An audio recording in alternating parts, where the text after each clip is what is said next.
On the last day of November in 2023, Call of Duty announced that they will abandon DMZ, which for some was surprising and for others not. The weeks leading to the news, people were already speculating whether or not DMZ was going to appear on Modern Warfare 3, and if it wasn't, then that begged the question, what will happen to DMZ? Months later, we got our answer. That one being of a game just with hackers, glitches that break the game, and it's just complete abandonment. But this led to one question. Was DMZ ever coming back? If you want my short answer, that is no. I don't believe it will come back. The long answer is no, because it almost killed COD. And you might say, Indigo, what the fuck are you talking about? Before you listen to my insane ramblings, let me explain what led me to create this video. One day, after trying to get a good rate for a video, I took what was supposed to be a half an hour break, and out of nowhere, I just asked myself, why was DMZ left? I mean, yeah, it has already been almost a year since we got an official update about the game mode, and a lot of people have already concluded that it was because it was just not popular enough. That seems to be the most reasonable conclusion. But if this was the truth, then why was Modern Warfare Zombies, according to Activision, the most popular third game mode of all the franchise history, left in the dark? I mean, getting barely any content. I just cannot imagine being a Zombies fan. I mean, you're only getting content in the half season that is just reused locations of Al-Mazrah. But getting back to the point, why DMZ? A mode that was never that popular in the first place, getting loads and loads of content compared to Modern Warfare Zombies. This question led me to research about the whole Modern Warfare 2 cycle, aka DMZ's life cycle, which led me to the creation of this video. I will be completely honest, a huge part of this video is made around speculation. Only the developers know exactly what happened during DMZ's life cycle. Researching about this topic is hard because there's barely any information about not only DMZ's development, but also about the whole development of Modern Warfare 2. This video is made using official pieces of information given by the developers, news articles, hints given by the updates about what probably happened behind doors, and my average IQ brain trying to piece all of this together. I made this video because I feel that my perspective, as crazy as it is, it's unique. I feel like I'm bringing points that are never actually brought up either by the community or by the YouTubers that talk about this topic. So please enjoy this video and listen about what I have to say. According to the game journalist Tom Henderson, DMZ was in development as far as early 2018, but realistically, serious development began at the end of 2020, when Cold War released and the post-launch season of Modern Warfare 19 was over. So taking that into consideration, what if DMZ was the centerpiece of Modern Warfare 2's development? I know it sounds crazy. At the beginning, DMZ had an underwhelming reception due to the fact that it felt underdeveloped, but hear me out. If we assume that Modern Warfare 2's development cycle started at the end of 2020, that's also when extraction shooters became popular. Games like Escape from Tarkov exploded in popularity at the beginning of 2020 and reached its peak at the end of the same year. So at the same time, it made sense to put a lot of resources into DMZ. I mean, Call of Duty came late to the Battle Royales, and it was just a matter of time that people got tired of them. My theory is that Activision wanted to become the ones responsible of a pillar of an emerging genre, just like Fortnite did at the beginning of 2016 when they released their Battle Royale mode. So beginning with the development of Al-Mazrah in early 2020, they started making DMZ into a reality. Now, before I go forward, I have to explain something. DMZ was developed and updated by Infinity Ward, a studio that also had to update and maintain Modern Warfare 2 overall. And most importantly, despite being made by Infinity Ward, DMZ was not part of Modern Warfare 2 ecosystem. It was part of Warzone ecosystem, which is going to come into play later. Modern Warfare 2 cycle was something. When the beta came out, a lot of people were having lots of problems with it. Compared to its predecessors, Modern Warfare 2 was slow, the movement was clunky, you couldn't slide cancel, and other problems. The main takeaway talking about the beta is that you could slide cancel, changing some settings in the game and bunny hopping too, so some sort of movement was in the game. But Infinity Ward patched this. In the end, you couldn't even slide cancel, and bunny hopping is just a shadow of what it was. Also, the red dots were gone. For some reason, one of the staples of the franchise was gone. Supposedly, it was because it affected certain players. What they meant by this is a mystery to this day. My point here is that they made their point clear. They wanted a more grounded and less arcadey movement, but why? I mean, they literally were the ones that brought this kind of movement to their franchise in the first place. Well, let's go forward to November 16, when DMZ and Warzone first released. If you play Warzone during its initial release, you can remember how slow everything was. You started with a 2-play instead of a 3-play, like you usually would before Warzone 2.0. This is because you had to find a 3-play yourself. You also couldn't play it while running, as lighting was slower, there were bots on the strongholds, one-shot snipers didn't exist, the backpack system was changed, red dots were not in the map, and other changes I am also not gonna get into. I had heard the argument that these changes happened because during the banger era of Warzone, people were complaining that the movement was getting too fast, mostly because banger guns had crazy strafe and movement speed. Disagree. Because 1. People started saying these things was during the banger era, not in the Modern Warfare 19 or Cold War era, meaning that realistically they had 1 year to change the movement, which is not realistic in development standards. Also, knowing how Infinity Ward treated their movement during the beta and after launch, it's safe to assume that these changes were already planned out from the beginning of development. 2. These arguments came mostly from console players because back then if you were in console, you couldn't change your FOV, meaning that PC players broke console cameras at a consistent manner. Reason why Modern Warfare 2 was the first console game in COD history to include a FOV slider in console, so technically the problem was solved. And if you ask, yes, it took 3 years after becoming crossplay that they added a FOV slider in console. So coming back to Warzone 2.0, now that I said that DMZ was supposed to be the shining golden egg of the Modern Warfare 2 era, don't these changes make sense to Warzone right now? Why can't you play while running? Well, it's because it wouldn't make sense and at extraction shooter setting. Why are there bots at the strongholds in Warzone in the first place? Well, because there are bots in DMZ strongholds. Why was a backpack system that completely worked fine changed? Well, because DMZ required a new backpack system instead of the OG Warzone one. Also, because DMZ and Warzone are in the same ecosystem, they just couldn't make separated backpack system for both game modes overall.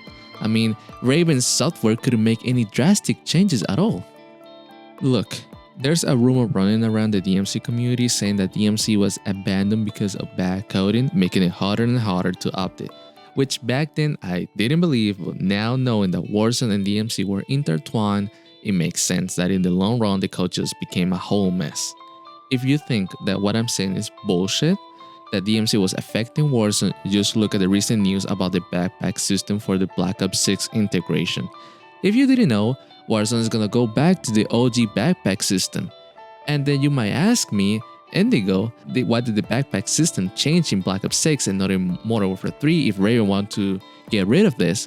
Well, Modern Warfare 3 was developed by Sledgehammer Games, but it was under the supervision of Infinity Ward.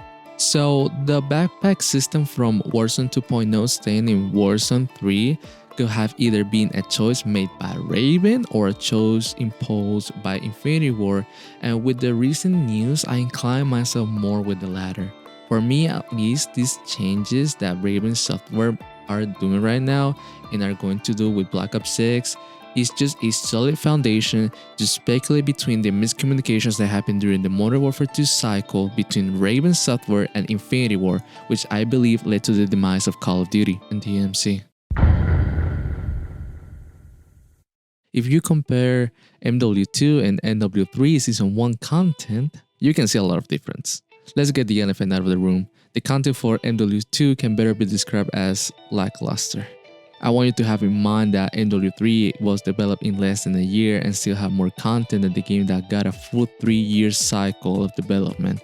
And this lackluster content is going to be a trend through the first 3 seasons of MW2 and Warzone. Well, why did this happen? And why is this relevant to DMZ? Like I said before, DMC was developed by Infinity Ward, a studio that not only had to take care of multiplayer but also had to take care of DMC and develop seasonal content called raids, three things at the same time. Normally, the head studio of the year have to only take care of bringing new weapons and the core game / multiplayer, while Raven take care of Warzone. That year, Infinity Ward decided to do a lot of things in one year, which can be reflected a lot on the roadmaps that will come. You can call this a mismanagement of resources, or we can call this MWII trying to be a platform, not a game. Something that Fortnite will try to do later and will do successfully. And also you can blame this on the second year expansion that was planned that I'm going to talk about later. Coming back to the seasonal updates, it was a pattern that multiplayer was going to have reused the locations of Al Masra or the campaign as maps for multiplayer. The only relevant update that Warzone got in its first 3 seasons was a resurgence map that was received with mixed reactions. Now, DMC was actually the only game mode receiving a decent amount of new seasonal content. What I'm trying to say is that Infinity Ward put almost all their resources into DMC, and it was noticeable. Not only that, it can't be argued that it affected Warzone too. Remember when I said that DMC was part of the Warzone ecosystem? Well, this is when it comes into play. My theory is that Raven Software had problems with Infinity Ward during the life cycle of DMC. If Raven Software wanted to make any changes to Warzone, they had to think about DMC. At the end, they shared the same code and ecosystem because any changes done in Warzone was going to affect DMC and vice versa. But Infinity Ward had the last word because they were the head developers of that year. This will explain the lack of content that Warzone got in its first 3 seasons. Looking at it this way, this will explain the lack of red dots, because if they were present in multiplayer, they had to be present in Warzone, and if they were present in Warzone, they had to be present in DMC. If slide canceling was in Warzone, it had to be in multiplayer, and if it was in both, it had to be in DMC. So any changes had to go through DMC. So this will explain why the Modern Warfare 2 cycle received such a lackluster content until the last 2 seasons. Actually, you could argue that DMC was getting more content than Warzone itself. Knowing that Warzone is the money cow for Activision that it is, it comes as surprising. Out of these problems culminated with players leaving Warzone altogether, which will be the reason of why this crap what we call the second year expansion. If you were following the COD 2022 leaks back in the day, you will remember very well that MW2 actually was going to be a 2-year cycle game. Being more specific, getting an expansion in its second year.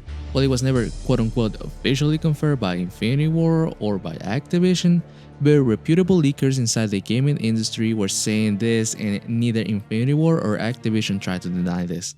Actually, even reputable journalists such as Jason Schrader reported on this. If you don't understand, let me explain a few things that might open your eyes a little bit. Modern Warfare 3 was never conceived until months later before its release. Sledgehammer were working at a tight schedule.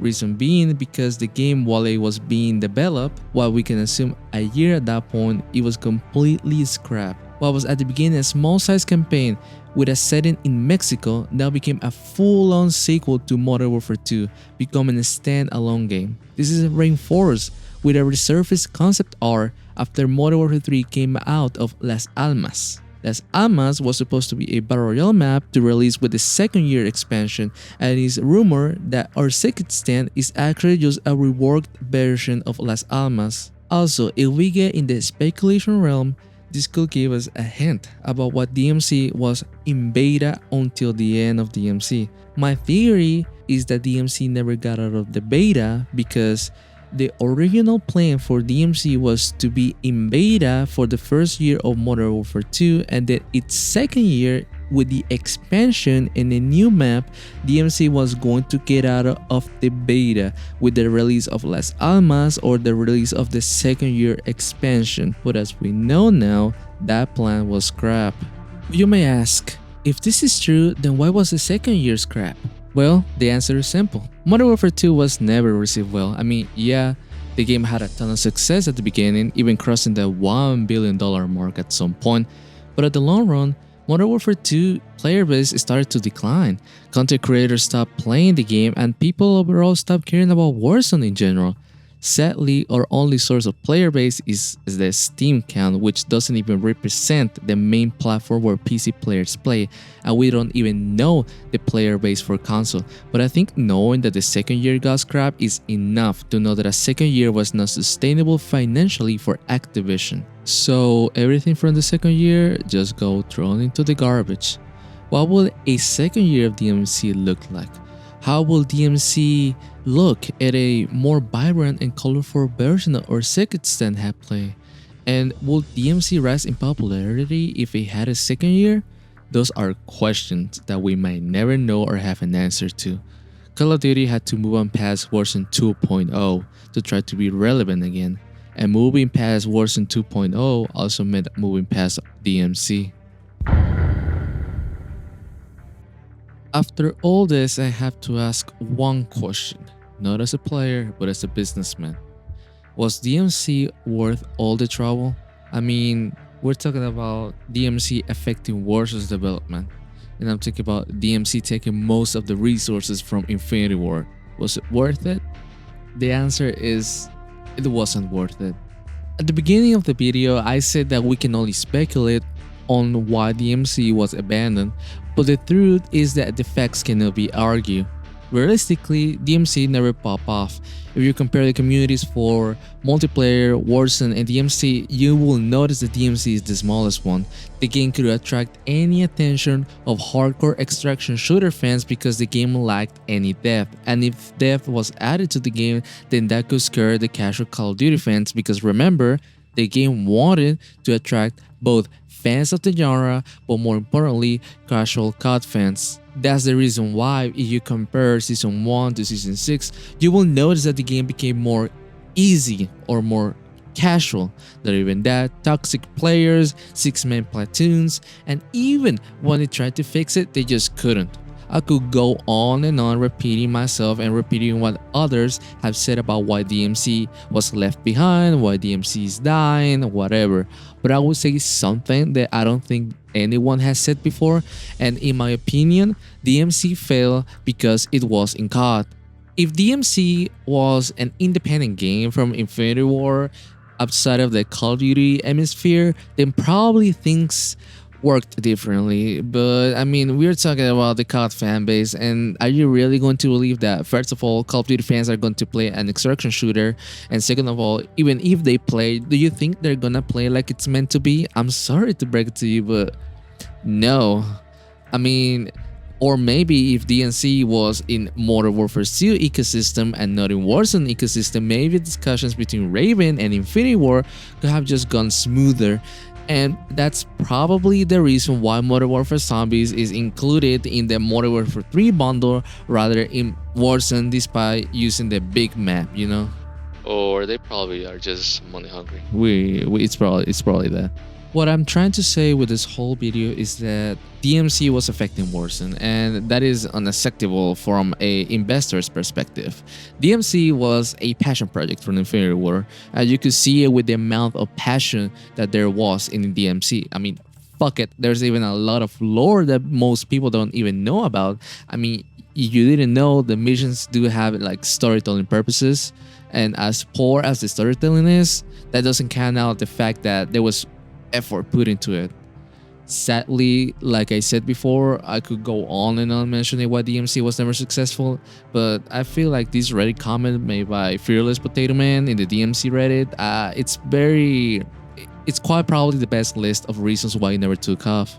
And I personally don't think it will come back soon. According to El Clapton, the new game Hawk Ops is being made by ex-DMC developers, meaning that the original developers of DMC are not even working at Infinity Ward anymore. And with the underwhelming reception that DMC had in MW2, I doubt that it's gonna come back. If you want some sort of hope, I will say that the best chance for DMC coming back is in 2026 when the next Infinity Ward game releases. But with the fall of popularity of extraction shooters, I will be very skeptical. I didn't make this video just to donkey DMC because my favorite moments in Call of Duty actually came from DMC. I met a lot of good people there, and it was one of the funniest times I had playing COD. But we have to admit that it was actually a very flawed game that was part of the worst received cycle on Call of Duty in recent years. Look, until this day, I keep playing DMZ. I mean, my channel is DMC videos, and despite being a hot take, I love Modern Warfare 2 movement, and I just love Unmasked. But I feel like as a community, we should just stop having this false hope that the game is gonna get updated anytime soon. Probably they're gonna fix the glitches that are in the game, but that is asking too much. And I feel like as a community, we had to, I feel like, accept the fact that probably DMC is just not gonna come back. DMC is just a dead game at this point. Despite that I play it every day, we have to admit that it's just a game that it stays counted. I seen a lot of comments from people that play DMC until this day because while I have my own reasons to play the game, I don't know about anyone else's reason. And I feel like researching through it, I feel like the most that I could take off is just that there's not any other game like DMC. And it's just like totally reasonable. Like I said, I didn't make this video to donkey DMC. I did it because I love the game and I just want people to understand why their favorite game got abandoned. I might be wrong. This whole video could be wrong. Like I said, this whole video is speculation. But like I said, I just don't have the definitive answer. No one does. But at least trying to get an answer and finding closure is better than just waiting for Activision or Infinity Ward to give us one. Well, that was a long video. This part of the video is completely unscripted. I just want to say, if you listen to my insane ramblings for 18 minutes, I just want to say like thank you a lot. If you are a DMC player and you like consume DMC content, I upload DMC content on my channel. This is just like a one in a lifetime thing that I'm doing right now. And if you're a recurrent viewer of mine, I want to say like I'm sorry. I know like I didn't upload a video for 3 weeks and I appear out of nowhere with a mid video. In my opinion, I was just busy writing and researching for this video. I felt like I had to do this video because I was talking about things that people were not mentioning. Also, there's like the news about the backpack system, and people were just like making like whole ass videos about it, like talking about 2 minutes about it, and then just 60 minutes of gameplay, which I just didn't, I didn't like, because I feel like that's one of the reasons of why people like still have this hope and this intoxicating hope that DMC is coming back, because YouTubers just dump content like that. But I will say this, Stoda's video about why DMC got left is a very good one because it talks more on the mechanical side of things about why DMC like failed to attract new people. And I like the He is C video because it talks more about the coding side of things about DMC. I recommend those two videos. If you like my perspective, I recommend like you watch those two videos because I made this video like a implementation, like a complementation of those two videos that I really like a lot. Like I said, if you're new to the channel, I will like appreciate a subscription. If you are thinking I'm gonna upload more videos like this, I don't know. But if you like DMC content, then I am, I'm your new home, I guess. Like I said, thank you for listening to me. If you like this, then just subscribe, give a like. If you disagree with what I have to say, I will appreciate a comment. As long as conversation is civilized, I will appreciate it. If your comment is just like super aggressive, I'll just like leave it there. So yeah, thank you a lot, and I really appreciate you guys. See ya.